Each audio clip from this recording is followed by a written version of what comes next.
দক্ষিণ এশিয়ার শ্রেষ্ঠত্ব এখন পুরনো গল্প। আফিদা ঋতুপর্ণাদের লক্ষ্য এবার এশিয়ার রাজত্ব।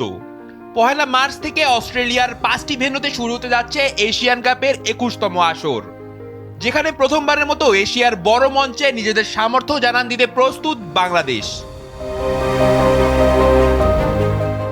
এবারের আসলে বাংলাদেশের গ্রুপটি যেন গ্রুপ অফ ডেথ। গ্রুপ এ তে বাংলাদেশের সঙ্গী 9 বারের চ্যাম্পিয়ন চীন এবং 3 বারের চ্যাম্পিয়ন উত্তর কোরিয়া, সঙ্গে আছে শক্তিশালী উজবেকিস্তান। 3রা মার্চ প্রথম ম্যাচেই বর্তমান চ্যাম্পিয়ন চীনের মুখোমুখি হবে বাংলাদেশ। ফিফা র্যাঙ্কিংয়ে 17 নম্বরে থাকা চীন যেমন হাইল্যান্ড ডিফেন্সে দক্ষ, তেমনি লং বল ফুটবলেও তারা অপ্রতিদ্বন্দ্বী।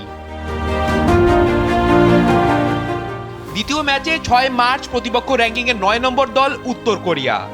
ইউরোপীয় স্টাইলে টোটাল ফুটবল খেলা এই দলটি বল পজিশন ও পরিকল্পিত আক্রমণে বড্ড ভয়ঙ্কর। এরপর 9 মার্চ গ্রুপ পর্বের শেষ ম্যাচে প্রতিপক্ষ উজবেকিস্তান। কোরিয়া বা চীনের মতো পরাশক্তি না হলেও ফিফা র্যাঙ্কিংয়ে তারা বাংলাদেশের চেয়ে 63 ধাপ এগিয়ে। কোচ পিটার বাটলারের হাত ধরে বদলে গেছে বাংলাদেশের নারী ফুটবলের মানচিত্র। বাটলারের প্রেসিং ফুটবল আর হাইলাইন ডিফেন্সে কৌশলে এখন অভ্যস্ত ঋতুপর্ণা আফিদারা। তবে এশিয়ান কাপের মতো বড় মঞ্চে সফল হতে হলে বাংলাদেশকে কাটাতে হবে কিছু পুরনো দুর্বলতা। অধিনায়ক আফিদা খন্দকার রক্ষণে দুর্দান্ত হলেও তাকে যোগ্য সঙ্গ দেওয়ার মতো চতুর ও গতিশীল ডিফেন্ডারের অভাব এখনো স্পষ্ট।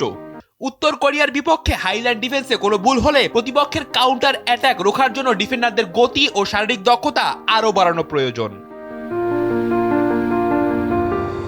চীনের মতো লং বল খেলা দলগুলোর বিপক্ষে গোলরক্ষক রূপনাকে আধুনিক ফুটবলের সুইপার কিপার হিসেবে আরও দায়িত্বশীল হতে হবে।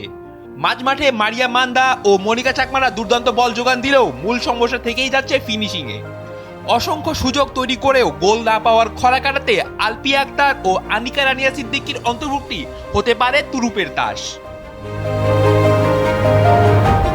টুর্নামেন্টের ফরম্যাট অনুযায়ী 3 গ্রুপের সেরা 2 দল এবং তৃতীয় হওয়া সেরা 2 দল জায়গা করে নেবে পরের রাউন্ডে।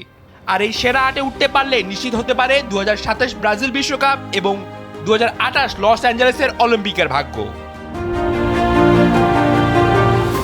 রাফিদ বিন ইসলাম, সময়ের আলো।